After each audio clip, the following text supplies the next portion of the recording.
draw the line when protecting free speech on social media? That's what leads off this Tuesday edition of CNN Student News. The case is Alonis versus United States. The Supreme Court started hearing arguments yesterday. It involves a man named Anthony Alonis. After his wife left him in 2010 and he lost his job, Alonis started putting violent posts on Facebook. There's a federal law that says whoever transmits communication threatening to injure someone shall be fined or imprisoned. Alonis was convicted of threatening his wife and law enforcement officials, and he was imprisoned for several years. Alonis says he was just writing rap lyrics, that his rants were therapeutic, that he never meant to seriously threaten anyone. His lawyer says the justices should consider that, whether Alonis intended his posts to be taken literally. A lawyer for the government says what matters here isn't intent, it's whether a reasonable person would feel threatened by Alonis's posts. So what exactly did he post? Teachers, you may want to preview this first segment. It contains some of the violent phrases that are central to this case. I'm going to talk a little bit about your client in this case, because this really centers on what he posted on social media. What matters legally is what a reasonable person would think of it, or what he intended by it. One of them said essentially, you know, if I knew then what I know now, I would have killed you and dumped you in Toad Creek.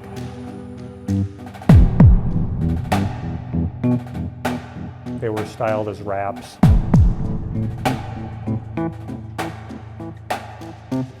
The government's reasonable person standard would make you criminally liable, would make you a felon, would disentitle you from voting, would disentitle you from owning a firearm. Anytime you fail to anticipate that what you say is going to be interpreted as a threat.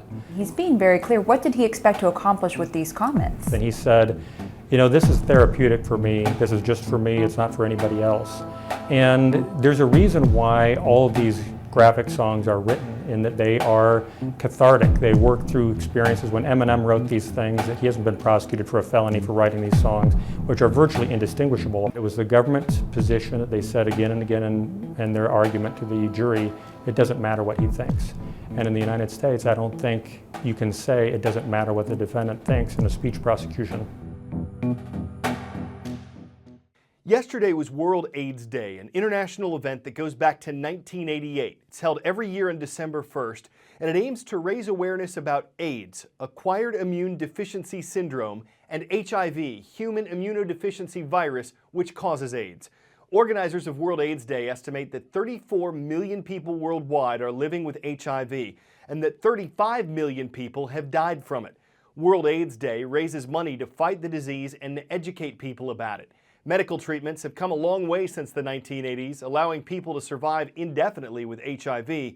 Still, it hasn't gone away, and symbolic red ribbons are worn as reminders and in remembrance of AIDS victims. Just the facts. On April 26, 1986, there was an explosion at the Chernobyl nuclear power station in what was then the Soviet Union. About 30 people were killed in the blast, and the nuclear radiation spread across borders. Hundreds of thousands had to be evacuated. Forests and farms were contaminated. People and animals became sick or contracted cancer in the years that followed. It was the worst disaster in the history of nuclear power. A nearby town in what is now part of Ukraine was abandoned. Just under 50,000 people had to evacuate their homes. 30 years later, it's a ghost town with rotting Soviet-era houses, factories, parks, and gyms. There is another place like it. Fukushima, Japan, where an earthquake and tsunami in 2011 caused the world's second worst nuclear disaster. It left a more modern town completely empty, but quick visits are giving glimpses of the past. The first thing people ask about is the radiation. Is it even safe to go in when most are kept out? Our local government tour guide says contamination levels are low, allowing quick trips into the safer parts of Fukushima Prefecture, still empty from the worst nuclear disaster since Chernobyl. Nearly 4 years later, outsiders are getting a rare look at this desolate, abandoned place. Damage from the 2011 earthquake and tsunami sits untouched. Crumbling buildings are falling further into disrepair. Weeds are slowly taking over. What do they say when they see it for the first time? At first, they say unbelievable. Nobody can live here, not yet. Fear lingers about the invisible threat from radiation released by the damaged reactors. Soil and groundwater is contaminated. Agriculture gone. Gone. Businesses closed. Absolutely So what's left? nothing. Kenichi Bamba says these tours are part of a long-term plan to rebuild Fukushima Prefecture. For him, a painful, personal task. You're from Fukushima. Yes, absolutely. What do you think when you look around at all this damage? Actually, I came here several times, but still, I cannot say anything. The nuclear plant is being taken apart. It'll take decades and billions of dollars to make it safe. I was there a few months ago, forced to wear protective gear. It's one of the most dangerous places on Earth, and it's visible in the distance. Far too close for many to ever feel safe here again. Surveys show only about a fifth of former residents even want to come back. For many, moving on is easier than facing this. We're standing 2 kilometers, more than a mile from the coast. Yet here sits a boat that was picked up and dumped by the tsunami. Boats and cars are all over this field. Reminders of all the people who died here. Fukushima tour guides hope by sharing the plight of these people, others will be inspired to come here and rebuild. We want to encourage local people for revitalization in Fukushima. They hope this school gym, graduation banner still hanging, will have students again. This dusty piano will have someone to play it.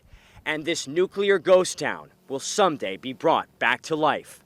Will Ripley, CNN, Fukushima, Japan. Glasgow, Columbia, and Abuja are the 3 cities featured on today's roll call. We'll start in Kentucky. That's where we heard from Barron County High School. The Trojans are watching in Glasgow.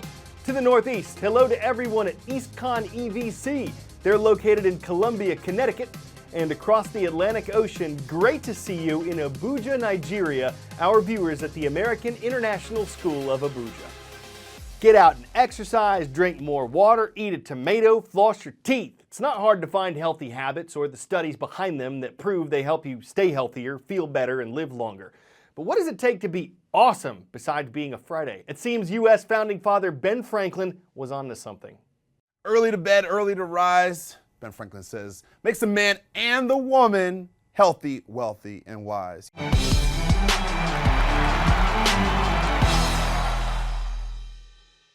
I didn't want to wake up early. It just was so difficult. But then I read some studies. If I wake up late, I'll eat more fast food and I'll gain more weight. I don't want to be that guy. No, I want to be healthy. I'm a healthy kind of guy. If I wake up early, I'm going to have a better GPA. I'm going to graduate at a higher level, get a better job. It all makes a lot of sense. It's a little bit difficult at first, but here's a couple tips. Before you walk into the bedroom, set the time of which you're gonna plan on waking up. Don't give me 5 different times that you can set the snooze. Pick one time you're gonna wake up. And you know what? When the alarm clock goes off, get up. Also, go to bed a little bit earlier. Then you can wake up a little bit earlier. And don't spend time on your phone going through your Instagram, going through your Facebook, going through your Twitter, and going through your app. Breathe and go to sleep.